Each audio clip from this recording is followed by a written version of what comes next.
and welcome to the Netty cooking channel. Now today I'm going to be making carrot and coriander soup. So I'm just going to flash up all the ingredients there if you were making a batch, but this is I've used small potatoes instead of one large there, so this is made for 2 people, but you can print off the recipe in the description below so you can make a whole batch of it, and you can freeze it too. So I'm just going to chop up the carrot now and top and tail them and chop it into slices. That's 450 grams of carrots, just like the bunny rabbit showed you at the beginning.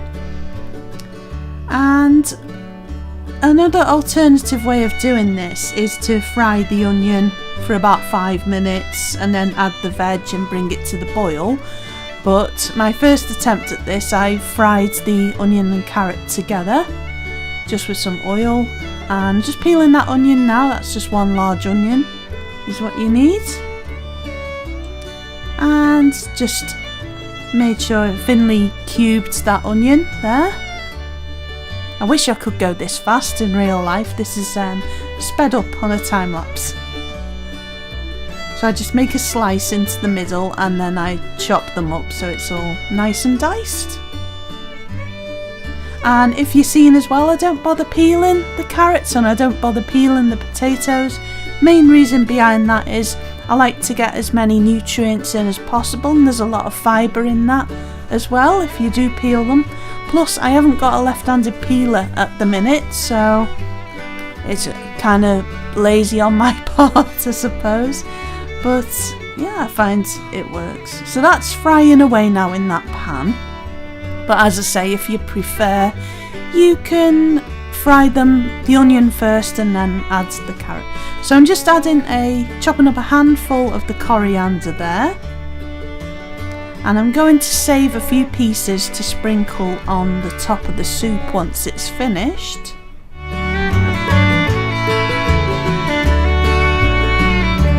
So I'm not going to add that just yet, I'll show you the moment when I do, and just making sure those onions are softened. Should take about 5 minutes or something like that. And just add in a little bit more olive oil for taste, really, it does add an extra bit of taste, and a knob of butter.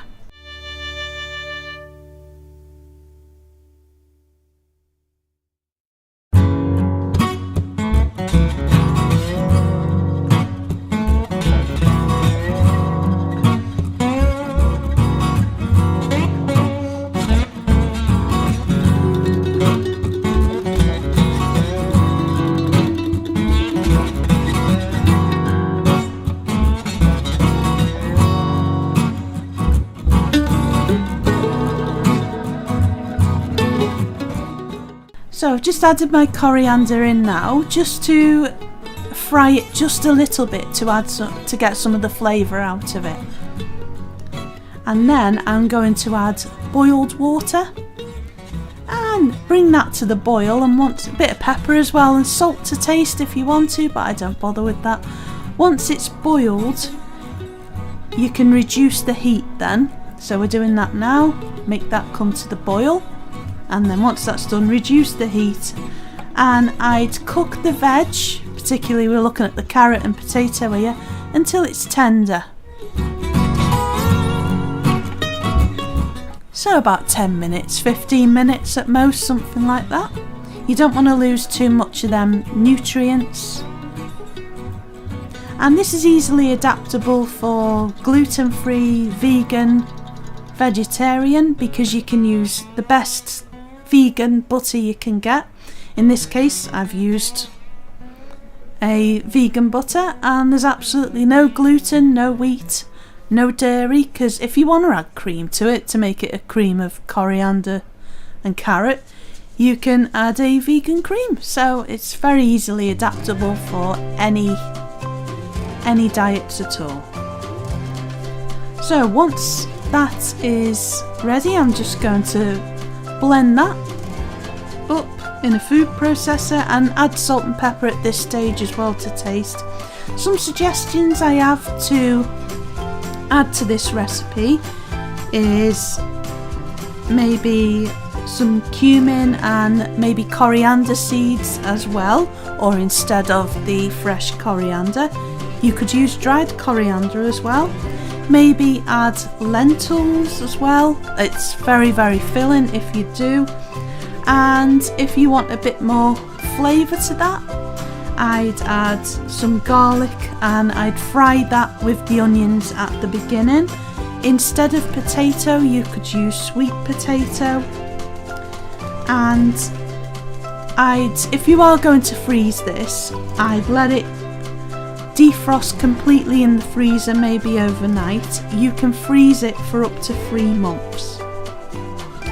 So make sure before you do reheat it that it is completely defrosted. So that's everything there. I'm hoping that you enjoyed this video. If you have any suggestions or comments, please do feel free to comment below. I hope to bring you more recipes soon. There is some recipes I've actually filmed and they'll be up very soon on this channel. I've just added some fresh coriander there. So if you do have any suggestions or anything you want me to try, and try to make it vegan, gluten-free, egg-free, anything like that, please do let me know. So I shall see you next time. Bye bye for now, and shall see you soon. Bye.